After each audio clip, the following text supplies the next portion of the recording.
two coins are tossed, find the probability of getting two heads, at least one head, exactly one tail, or at most one tail.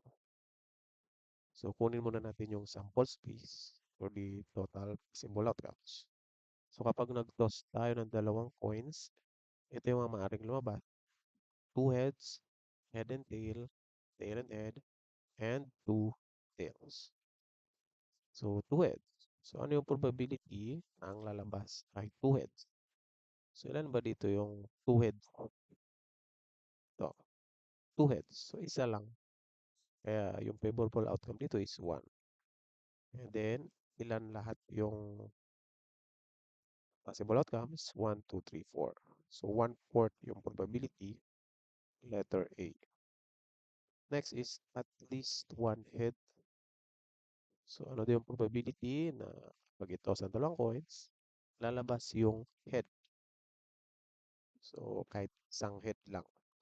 So, bilangin natin. 1, 2, 3. So, tatlong beses lalabas yung head. And then, yung total possible outcome is 4. Kaya 3/4 yung probability, letter B. And then, exactly one tail. O yun, exactly one tail daw. Saan dito? So, dalawa lang naman. Ayan o. Isang tail dito, isang tail din. So, 2. And then, yung total possible outcome is 4. So, pwede pa siyang i-lowest term, i-divide pa raw sa 2. So, ang sagot dito ay 1/2. Ayan. And then, letter D, at most one tail. So, at most one tail yan.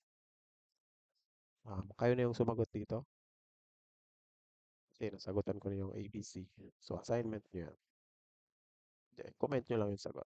Thank you.